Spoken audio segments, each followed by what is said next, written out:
Bom dia, pessoal. Estamos aí iniciando mais um dia. E hoje vou responder minhas perguntas levando a gurizada na escola, né? Como eu sempre tô fazendo.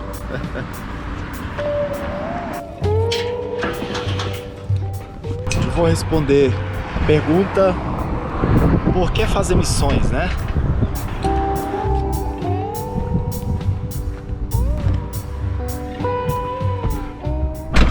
Pastor, por que esse negócio de fazer missões? Qual essa preocupação de falar sobre missões, né?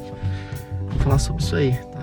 A gente pode começar com a ideia de que enquanto muita gente está ouvindo o evangelho por dia, 2, 3 vezes, tem gente que passa a vida inteira sem escutar o evangelho uma vez, tá? Então vamos começar por aí.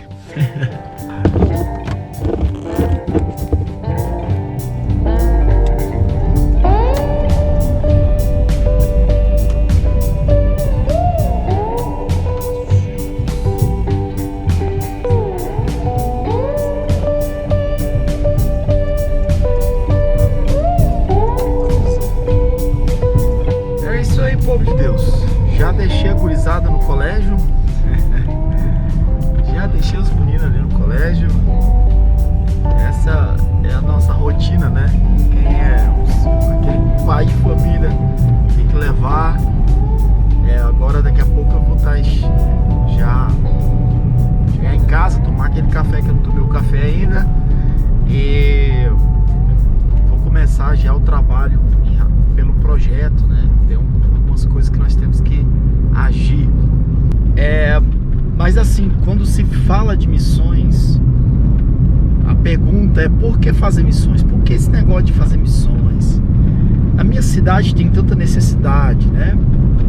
Aqui tem tanta necessidade. Porque aqui no Nordeste tem necessidade. Porque aqui no Amazonas tem necessidade. Porque aqui em São Paulo tem necessidade. Por que fazer missões, né? A primeira coisa que você tem que pensar, porque a missões, o serviço de missões está incluído na grande comissão. E grande comissão não é a grande sugestão, não é a grande opção, mas a grande comissão é comissionado. É a ordem de Cristo. Deus deu uma ordem, Cristo nos deu uma ordem. Assim como ele falou: ide por todo mundo, pregai o evangelho a toda criatura. Entendemos que todo mundo vai ter que ir a todo mundo? Não, então é óbvio que é um trabalho que nós vamos fazer de forma conjunta, né? Todo servo de Deus, todo cristão tem que ir a todo mundo pregar? Não. Essa palavra dada é uma palavra dada à igreja de Cristo. Ide por todo mundo. Ela está sobre, né, a igreja de Cristo. Enquanto uns vão ficar em Jerusalém pregando, enquanto outros vão trabalhar a nível da Judéia, outros estão indo para Samaria. Mas uma coisa interessante que a gente vê no apóstolo Paulo, a gente vai aprendendo, né, na vida do apóstolo Paulo em missões, é que o apóstolo Paulo, ele era aquele tipo de cristão que ia, e nós aprendemos bastante em termos de missões com o apóstolo Paulo, né? Então ele era aquele que ia, e uma coisa que ele fazia também era o envolvimento daqueles que estavam trabalhando local, tá? Daqueles que estavam dando seu tempo no trabalho local. Como é que era feito o envolvimento? Na oração, envolvimento, na oferta, ofertando, orando, né? Isso é muito importante. Tô chegando aqui em casa e esse negócio de ficar dirigindo e ficar falando aqui não dá certo não. Deixa eu encostar o carro aqui e a gente termina essa conversa. Pronto, chegamos aqui. Eu gosto de terminar aqui, né? Tô gostando desse negócio, sabe? Às vezes eu fico pensando: meu Deus, eu gravo para fazer esses vídeos aqui respondendo perguntas, falando de missões. Eu tinha que muitas vezes ir lá no Horto, que não é longe daqui, mas querendo ou não, tem que limpar o tripé, tem que sair daqui de casa. e tira totalmente da rotina. Eu tenho que pegar um dia especial para isso, né? Enquanto a gente vai gravando aqui, pegando um momento do nosso dia, né? Esse momento aqui é quase diário. Quase diário não, é de segunda a sexta eu tenho que levar as crianças, os meninos na escola, né? Então a gente aproveita aqui pra gente poder gravar. Mas assim, amados, na grande comissão, nessa questão da grande comissão, você tem uma ordem do mestre. E diante dessa ordem, nós vamos ter 3 tipos de cristãos. Tem um cristão que vai ao cumprimento dessa ordem. Mateus 28, 19 diz: todo poder me foi dado nos céus e na terra, portanto ide e fazei discípulo a todas as nações. E aqui fala de etnias. Esse termo aqui da grande comissão está falando do rompimento dessa barreira cultural. Ou seja, não é você pregar apenas na sua cidade, não é você pregar apenas no povo que fala a mesma língua sua, não é você pregar apenas no meio do povo que tem a mesma cultura sua, cosmovisão sua, é você romper uma barreira cultural e você alcançar pessoas que estão do outro lado de uma cultura, do ambiente de cultura, de um quadro cultural. Você tem que romper essa barreira aí e criar conexão com essas pessoas, pregar o evangelho, levar a semente e levantar nesse outro lugar, nesse outro ambiente, a igreja de Cristo, tá? Então, isso é o alcance dos povos inalcançados. E se a gente não estiver fazendo isso, nós temos que estar trabalhando para fortalecer a igreja que está nesse ambiente aí, tá? Que às vezes já foi iniciada, mas a igreja ela tem lacunas que precisam ser apoiadas. Aí entra a igreja que já está estabelecida em um outro ambiente, cultura, ela transpõe esse ambiente cultural e ela vai apoiar a igreja que está se levantando nesse outro ambiente. Então, isso acontece conosco como brasileiro, a gente olha para o outro ambiente cultural, a gente faz isso, e isso acontece também com outras igrejas que estão em outro ambiente cultural, que olha para o Brasil e vê dentro do Brasil essa necessidade, essas lacunas que a igreja brasileira não está cobrindo. E eles vêm lá de fora para justamente cobrir essas lacunas que a igreja brasileira não está fazendo. Isso é muito interessante e o Espírito de Deus ele trabalha dessa forma, né? Mas nós temos aqui 3 tipos de pessoas. São os que vão, nós temos as pessoas que apoiam o que estão indo, porque não tem como a pessoa ir por conta própria, tá? Então assim, eu vou para lá, eu vou trabalhar 8 horas por dia e de segunda a sábado e o tempinho que eu tenho domingo eu vou conseguir fazer alguma coisa. Esquece, não faz, tá? Não faz.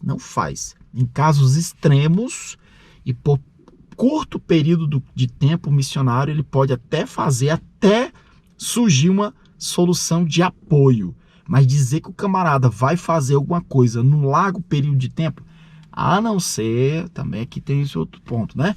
Existem lugares que é totalmente fechado, que a pessoa tem que ir realmente para trabalhar, e aí que são casos extremos, né? São casos extremos. Mas assim, de uma forma comum, não, tá? Tem que haver o apoio. O apóstolo Paulo, ele trabalhou assim. O apóstolo Paulo, ele fez tenda? Fez, mas foi por curto período. Ele foi num lugar onde não tinha o apoio da igreja na retaguarda, não tinha como, ele tinha que se manter, ele tinha que estar ali. Houve um delay nessa questão do apoio. O que ele faz? Ele cai em campo e vai fazer tenda junto com do pessoal que faz tenda, tá? Então, mas aí chega o momento que ele começa a ter aquele apoio, etc. Irmão, até ele ser preso, ele pagava aluguel. Como é que o Paulo ia pagar aluguel e trabalhando preso, entendeu? Na casa que ele ficou em Roma, ele pagava aluguel. Quem pagava isso aí? Com certeza era a igreja que estava na retaguarda, que estava com ele, etc, né? Bom, mas nós temos os que vão, nós temos os que apoiam e nós temos os desobedientes, tá? Então, nesse quadro aqui, pastor, a minha igreja, ela não faz missão. Então, tá nesse terceiro quadro, tá? Eu sou crente, eu nunca apoiei ninguém que está no campo missionário. Então, você está nesse quadro aqui, tá? Você tem que apoiar, você tem que estar junto. E o apoio não é só com oração, tá? Não é só com oração. A oração, ela faz parte, mas a oração, ela é o ponto abstrato, vamos dizer assim. Ela é essencial, ela é o principal ponto do trabalho de missões, Mas se você não tiver um apoio financeiro, porque o financeiro, como é que funciona o financeiro? Você todo dia, você amanhece, você vai trabalhar, você está dando o seu tempo, Você trabalha, né, o todo dia, segunda, terça, quarta, quinta, sexta, sábado, dependendo aí dos que trabalho, você vai até meio-dia. E aí, talvez tem gente que trabalha o sábado inteiro, né? E, bom, você tem o seu tempo semanal de trabalho e o que você está fazendo? Você está trabalhando para você. Você recebe aquele salário, paga o seu aluguel, água, luz, a sua comida, a sua roupa, etc. Você está trabalhando para você. Então, quando você ajuda missões, você pega parte daquele tempo, o esforço, o conhecimento, o suor que você derramou, você pega parte daquilo ali e você vai investir no campo de missões, ou seja, você está participando no trabalho que aquele missionário está fazendo. Ele está no rompimento, ele está no cumprimento da grande comissão de Mateus 28 e você está participando nesse trabalho aí que ele está fazendo, tá? Isso aqui é bastante importante. E a partir desse primeiro ponto da participação, aí entra a oração, que ela é uma oração válida, né? Como a gente chama. Porque não adianta a pessoa ficar no abstrato, eu oro por todos os missionários, e você não acha a conta de alguém, você não apoia o caixa de missões da sua igreja, que tem lá 2, 3 missionários no campo, e você não chega junto ali, você é um hipócrita, tá? Desculpa aqui, tá? Direto. Isso é hipocrisia, tá? Ah, não, mas eu ajudo já o trabalho social da minha igreja local. Isso aqui é a responsabilidade da igreja local. Ah, mas eu também oferto aqui no trabalho evangelístico da minha igreja local. Isso aqui é a responsabilidade da igreja local, tá? A igreja ela tem que ser participante no trabalho intercultural. Mas, sinceramente falando, a gente vive num tempo onde a igreja, a igreja que eu falo não é a igreja de Cristo, né? Eu falo hoje do nosso ambiente de organização religiosa, né? Organização religiosa. As pessoas, elas simplesmente estão contrariando tudo que a palavra de Deus fala. É um negócio assim, terrível, né? A palavra de Deus fala que terão comichão no ouvido e não vão querer nem escutar a sã doutrina. Imagina querer escutar a grande comissão que tira você completamente daquele seu ambiente de conforto, né? Seja o conforto financeiro, o dinheiro é só seu, o que você faz é só para você, como aqueles também que vão para o campo, tira o camarada. Imagina, você tá aqui, tem os seus sonhos de fazer faculdade, de querer trabalhar, ganhar seu dinheiro, fazer a sua família, do nada o Senhor te chama e fala assim, ó, pega tudo isso aí, ó, deixa de lado e você vai viver. E o camarada abre mão de tudo, abre mão de trabalho, abre mão de empresa, abre mão de faculdade, abre mão dos sonhos dele, dos objetivos dele. Mensagem chegando no meu celular. E aí ele vai para o campo de missões. Então, isso é uma ordem, tira o camarada completamente daquele ambiente de conforto, mas ele está no cumprimento. E a gente vê hoje as pessoas se levantando contra isso, sabe? Contrariando essa ordem do mestre. Isso, e a gente tem que falar sobre isso, é por isso que eu falo sobre esse assunto, né? Nós vivemos em um tempo também onde que o número de congregações de igrejas estão sendo abertos constantemente. Dá uma olhada na sua cidade, né? Quem sabe aí eu já tenho passado por cidades aí no Brasil que eu ando assim, a cada 100 metros você encontra uma igreja, sabe? É uma igreja, tá em nome diferente, você vê que as pessoas estão abrindo igreja, né? Então, nós temos um número tão grande de igrejas sendo aberto, e é interessante que cada vez que você vê lugares onde o número maior de igrejas é aberto, você vê menos o trabalho evangelístico. E nesses lugares, você vê menos a igreja participando no trabalho de missões. Quer dizer, era para ser o contrário, né? Quando a gente tem muitas igrejas, a gente vê muito evangelismo, e é o contrário. Geralmente o manejo é o contrário. Quando você vai ver muitas igrejas, menos evangelismo e menos missões.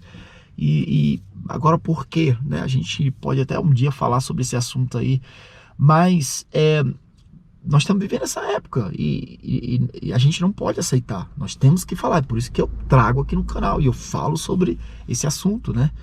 Como quase não é falado, né? Eu já tenho encontrado pessoas evangelistas, irmãos, né? Que falam assim, pastor, eu comecei a escutar de missões transcultural, eu gosto de utilizar o nome intercultural, tá? O evangelista, porque o missionário ele é um evangelista intercultural, né? Aquele camarada o evangelista que sai do seu ambiente de cultura e vai para o outro ambiente cultural, rompendo a barreira para levar o evangelho, né? Sem levar a sua cultura, tá? Não é a questão de, não é a forma de eu, brasileiro, levar a minha cultura e tentar levar um evangelho abrasileirado. Por isso que é o intercultural, né?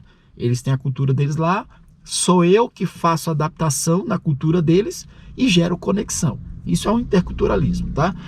Então, o missionário, ele, de certo modo, ele é um evangelista intercultural, onde ele transpõe essa barreira. E assim, eu tenho encontrado pessoas que têm falado assim para mim, pastor, eu comecei a escutar sobre missões transculturais e a necessidade de ver no seu canal. E tem tempo de crente. Ou seja, na igreja, ninguém fala sobre esse assunto. Irmão, se não fala, como é que alguém vai se preparar para isso? Se não fala, como é que alguém vai querer ir para o campo? Se não fala, e hoje, como eu disse, tem um número maior de igrejas, estão abrindo mais congregações, mais igrejas, mas hoje, como nunca, a igreja tem as condições financeiras, tem a passagem de avião, tem rádio, tem televisão, tem tudo para poder, os mecanismos para ir, mas a igreja é o período que nós estamos tendo uma concentração maior de cristãos em lugares onde não tem tanto a necessidade de estar pregando o evangelho, porque já tem muita gente ali, e nós temos uma concentração maior de lugares onde o evangelho não é pregado. Ou seja, as pessoas elas estão buscando um lugar favorável para se crescer o cristianismo, visando muitas vezes o financeiro e etc. E a comodidade, tá? E estão esquecendo de levar o evangelho para onde é necessário o evangelho. Sabe, quando eu olho isso para a Bíblia, esse quadro, quando eu olho para a Bíblia, e aqui eu vou terminar aqui para não deixar nosso vídeo tão comprido. Quando eu olho esse quadro, que a igreja primitiva já passou por isso, tá num lugar confortável, dentro de um ambiente, de uma bolha cultural, tá confortável, tá tranquilo. Quando eu olho para esse quadro, a gente vai ver duas coisas, são duas atitudes. Ou a frieza espiritual, tá? Que foi isso que já passou durante a história da igreja, muitos lugares entraram na frieza e a igreja foi a zero, ou a perseguição. É só você olhar Atos até capítulo 6, chega a história de Estevão. A igreja cristã, ela era uma igreja praticamente de judeu, tá? Que ficava no ambiente judaico. E aí Deus dá até a visão para o apóstolo Pedro, Deus mostra a revelação a Pedro, mas aí você vai ver depois que essa questão do rompimento da bolha cultural é tão forte que Pedro ele fala, olha, o Senhor me chamou para ir para o gentio, não sei o quê. Mais adiante, o apóstolo Paulo está dizendo, olha, o Pedro ficou entre os da circuncisão, tá? Então, ou seja, a gente vai vendo aí por essa palavra, né, e o que aconteceu durante o tempo que o apóstolo Pedro não conseguiu romper essa barreira de cultura, tá? O apóstolo Paulo fala, ele ficou no meio do pessoal da circuncisão e eu fui pro pessoal da incircuncisão, ou seja, Deus levanta um camarada que era o rompe-pedra mesmo, que era o apóstolo Paulo, para cumprir isso aí. Mas, para que chegasse a esse ponto da igreja começar a sair daquele ambiente cultural dos judeus, teve que vir a perseguição, tá? Perseguição, ao ponto de que você ser um cristão no meio dos judeus será morto. Então, simples assim. Então a igreja começou a ser espalhada para todo lado, né? Aquele povo da palha que só queria o bem-estar, coisa acabou, tá? Então assim, amados, finalizando, é necessário sim o cumprimento. Existem pessoas que passam o ano inteiro sem escutar uma vez o evangelho, quem sabe escuta uma vez aqui de forma muito rala, tá?